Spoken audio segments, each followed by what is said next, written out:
Answering the two most important questions in life. From the Finding Your Way in Life series. By Alan Drake. Published by Spirit of Wisdom Publications, Dallas, Texas. Copyright 2024 by Alan Drake. Answering the two most important questions in life. There are two questions in life that you must find answers to, or else your life will have little meaning. These two questions are: who am I, and why am I here? Who am I is the question that expresses your inward longing to discover your identity, who you really are, and who you were meant to become. Why am I here expresses the longing to discover your purpose, finding what gives meaning and fulfillment to your existence. To the extent that you find the answers to those questions and fulfill your identity and your purpose, you will be successful in life. By the same token, to the extent that you fail to find the answers to those two questions, your life will be left unfulfilled. But where do you start? Where do you even begin to look to find answers to who you are and why you are here? Clues are inside you. There are clues inside of you that can provide insight into your purpose and destiny. Closely examining what motivates you, what drives you, what you are drawn to, and even what irritates and annoys you, can give you insight into who you really are and what you were born to do in this life. What are you passionate about? What energizes you when you really get involved with it?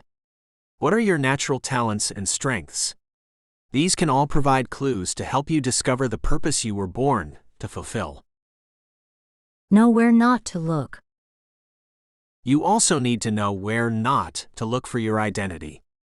You must be careful not to make the common mistake of completely attaching your identity to anything that can be taken away from you.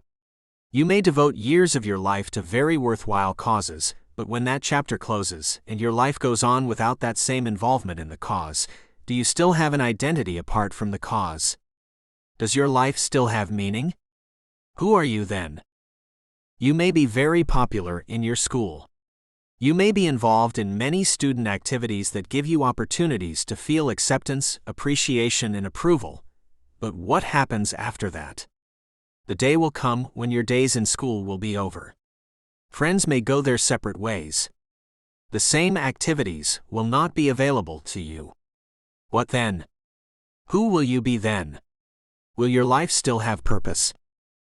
You may devote yourself to one person who is the love of your life. You may sacrifice for that person, giving up other things that you love for the sake of your relationship with that person. You may change your behavior and your lifestyle significantly for the sake of your relationship with that person. But what if that relationship ends?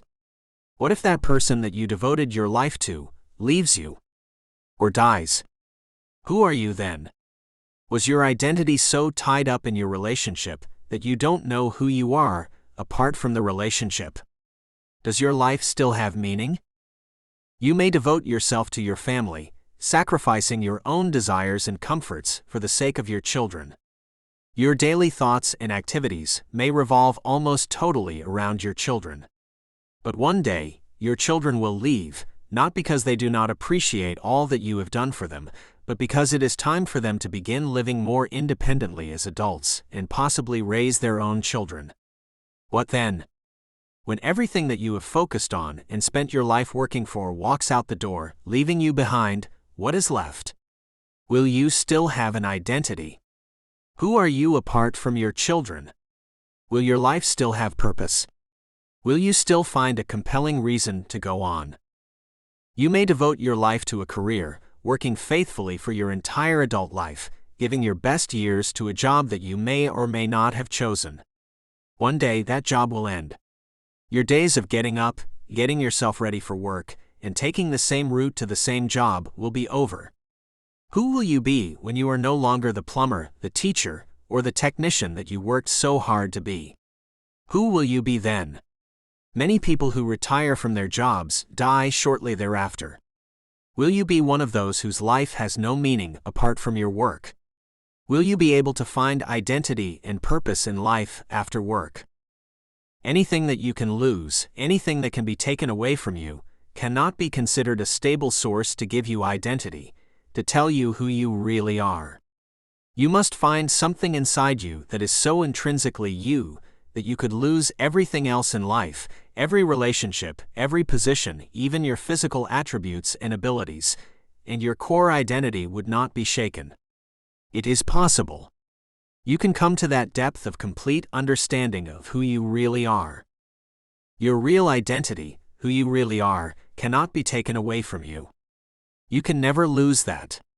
It is possible for you to become so firmly grounded in who you are that nothing in this world can shake you or cause you to seriously question your rock-solid confidence in who you are. Finding that, discovering that identity that is inseparable from you, is the challenge. Once you find it, you will rest in a sense of security, peace, and confidence that you have not known before. Live for something greater than yourself. You can find limited purpose in the roles that you fill in your life, in relationships, in being a parent, in jobs that you hold, in positions in organizations. But roles in life are often temporary. Just as an actor in a film portrays a specific role, and then moves on to fill other roles in other films, you will fill many roles on your journey through life. Relationships come and go. Children may grow up and move out. You may hold positions in companies or organizations that eventually come to an end. But to truly live the most fulfilling, satisfying life, you must find a cause to live for that is bigger than yourself. You must find a great, grand purpose that transcends your own existence, that is not limited to your own life, or even your own lifetime, but you must find a cause to live for that will have significant positive impact beyond your immediate sphere of influence. You must invest your life in a cause so great that the positive impact of your life does not cease when you die, but the impact of your life goes on forever, reverberating throughout eternity.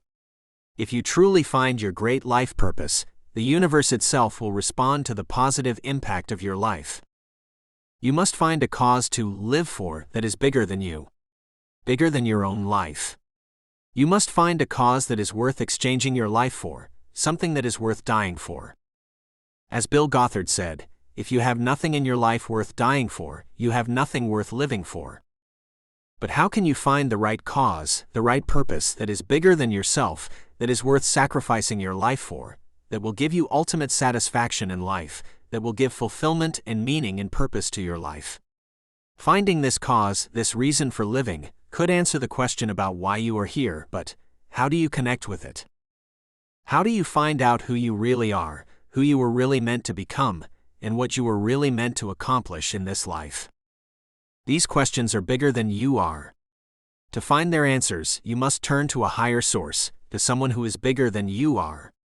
You will only find complete, satisfying answers to these questions by connecting with the one who created you, the one who put you here, the one who put these longings for purpose and meaning in your heart. You must connect with your Creator. He not only created you, but He designed and planned the great purpose that you were created to fulfill. He is the only one who can fully answer the questions about your identity and purpose. Connect with your Creator. Some people claim to have invented themselves or become self-made men. That may be an indication of the determination that drives them to succeed, but your identity and your purpose will be largely discovered rather than invented. If you are discovering something, it already exists. You are not creating it. You are simply finding it, uncovering it. If that is true, who put it there? Who created you and your great purpose in life? Ultimately, to discover the person you were born to be and the purpose you were born to fulfill, you must connect with your Creator.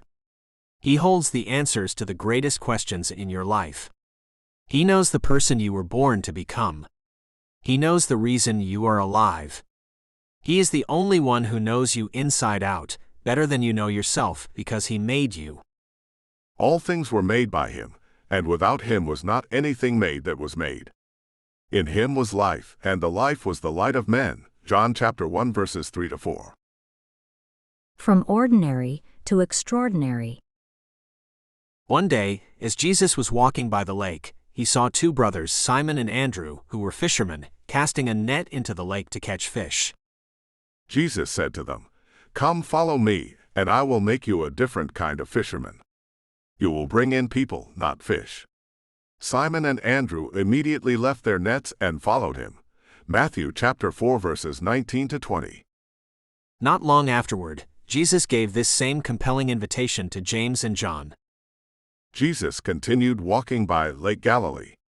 He saw two other brothers, James and John, the sons of Zebedee. They were in a boat with their father Zebedee. They were preparing their nets to catch fish.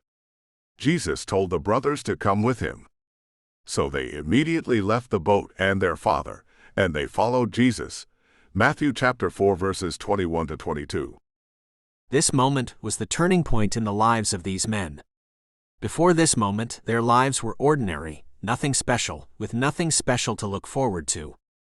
If this encounter with Jesus had never happened, they would most likely have gone on spending each day as they had spent the day before.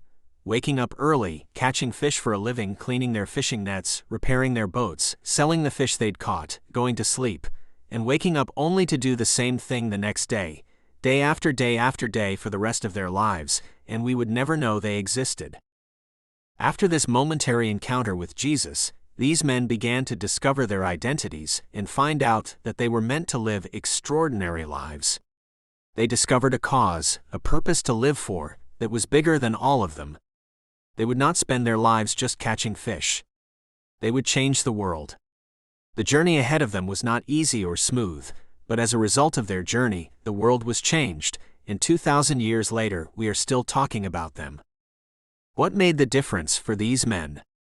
What was it that completely transformed the lives of these men from being just ordinary men who seemed destined to live ordinary, forgettable lives of no consequence, into men who came to fully understand who they were and who they were meant to become, men whose impact was so powerful that countless lives were changed? Because of the lives of these men, nations were impacted, and the world was changed forever in a positive way. Everything changed for these men when they answered the call to follow Jesus. Why? Why did that make all the difference? What was it about Jesus' influence that gave meaning to their lives and transformed these men into powerful world changers? The answer is in the invitation that Jesus offered them. And the exciting thing is that the same invitation is offered to you.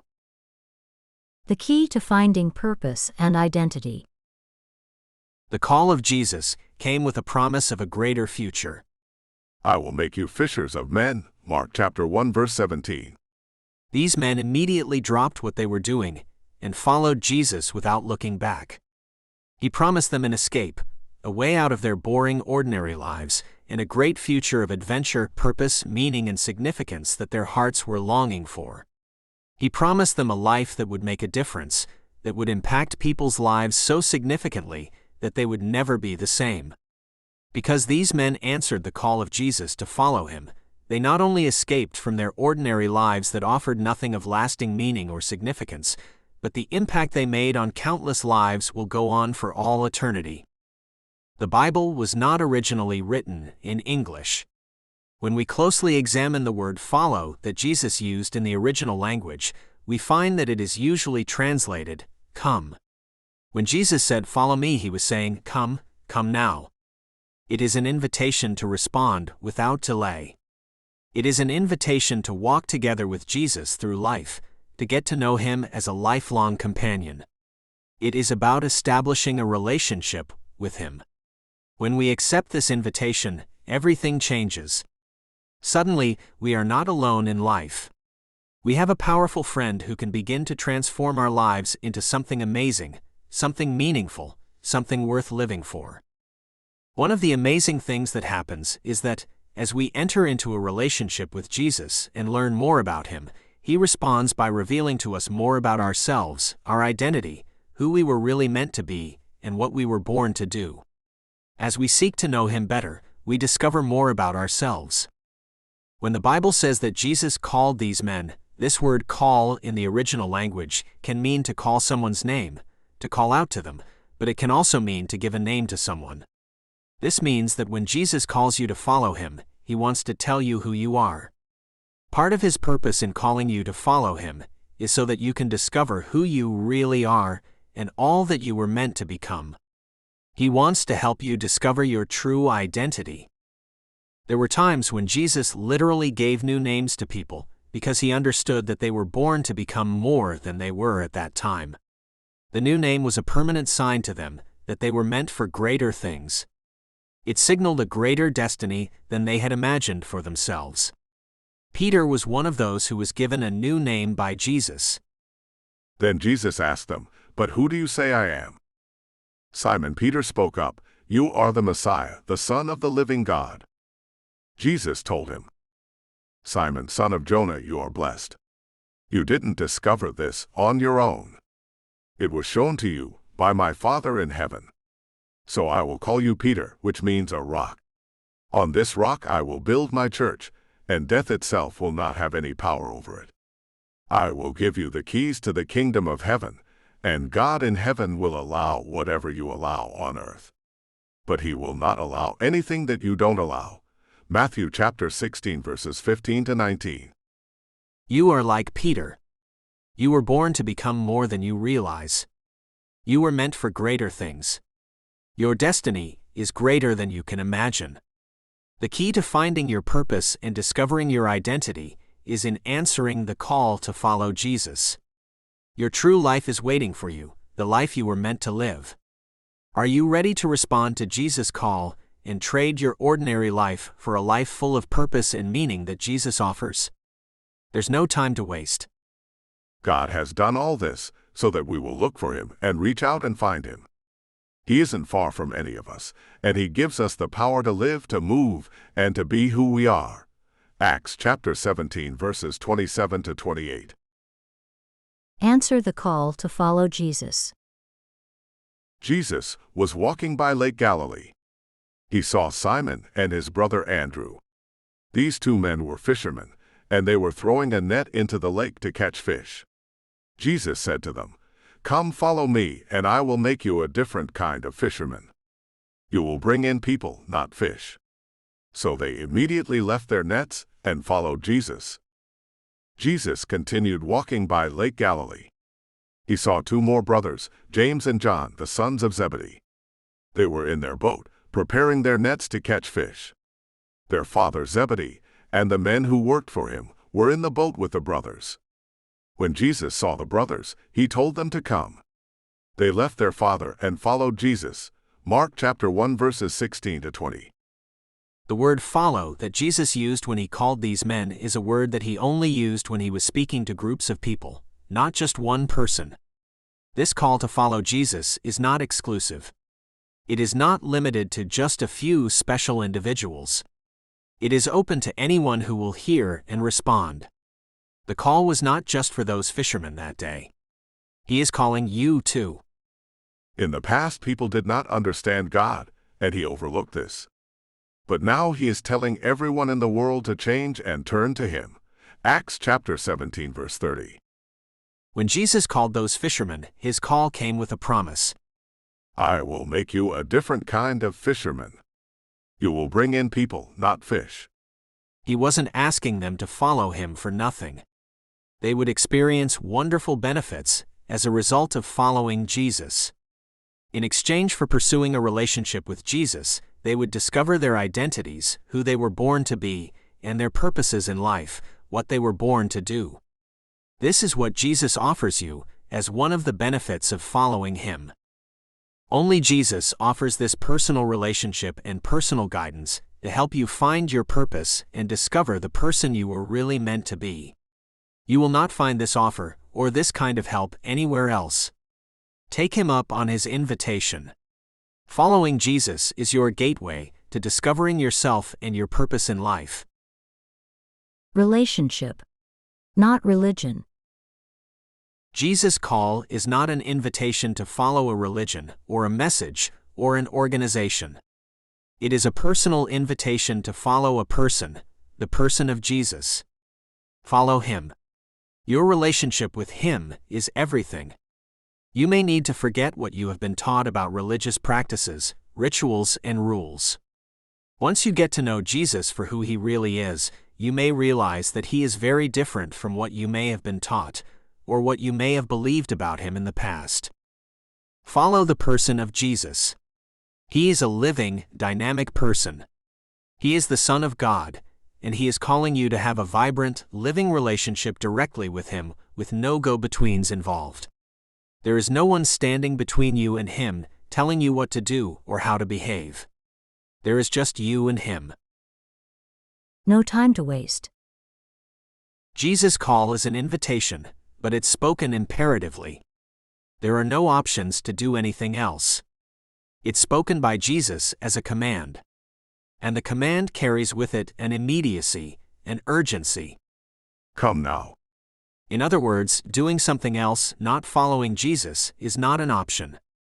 Going a different way, following a different path, not following Jesus, will only cause you to lose valuable time and will not lead to your true purpose and identity. There is no time to waste. The same word come is used in Matthew chapter 22 verse 4 when the wedding banquet was prepared, and the king bid the invited guests to come to the feast. The feast is ready now. It is time now to come.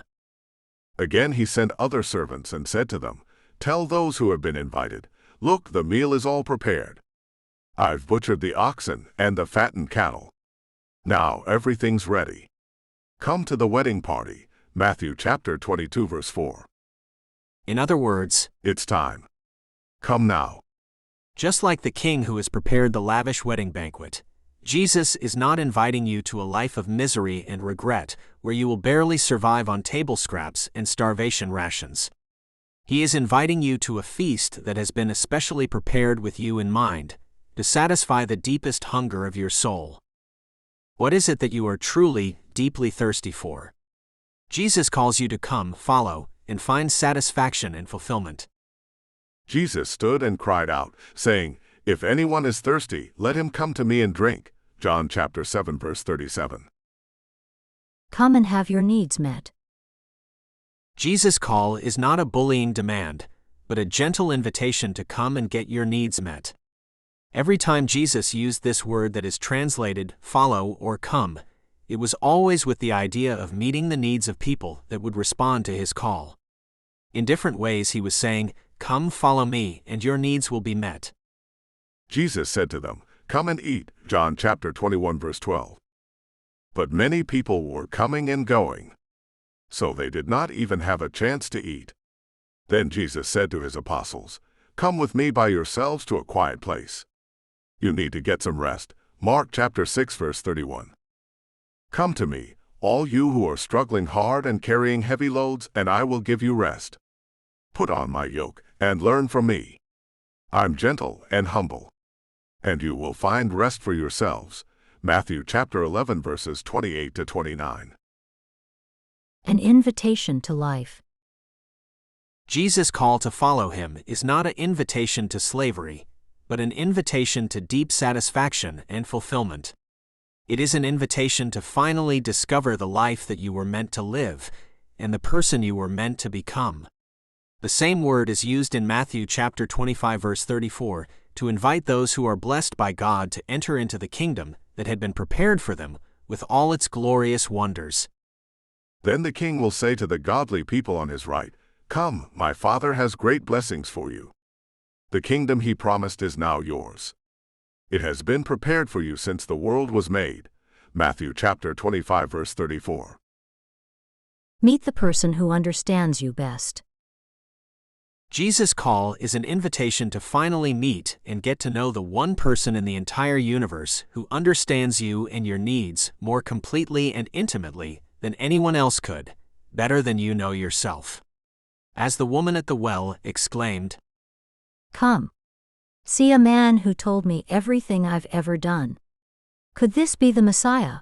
John chapter 4 verse 29. Leave your old life behind. When Jesus called Simon and Andrew, they left their nets behind and followed Jesus. James and John even walked away from their father when Jesus called them. To really experience all that Jesus has for you, and fully enter into the new life that He offers you, you must be willing to step away from your old life and leave it behind. Are you willing to do that? This doesn't mean that you neglect your responsibilities, but in order to make room for the new life that you will experience with Jesus, you must be willing to part with the old. Are you willing? Are you ready? Action steps. When Simon, Andrew, James, and John heard Jesus' call to follow him, they immediately took action. They dropped what they were doing and followed Jesus. In the same way, when you make the decision to follow Jesus, it requires you to take action. First, begin your relationship with Jesus by praying to him.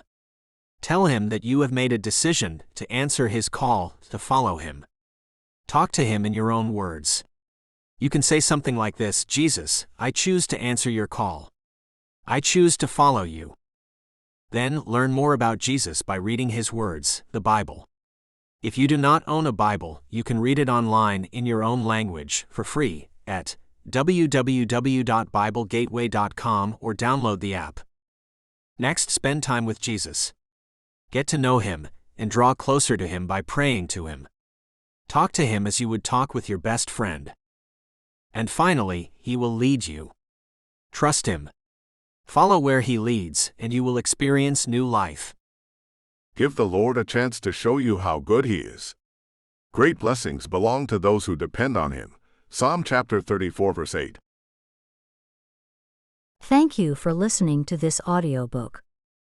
You can find other articles and books by this author at major online retailers. More links to Alan Drake's writings, podcasts, videos, and other media are available on his website at www.spiritofwisdommedia.com.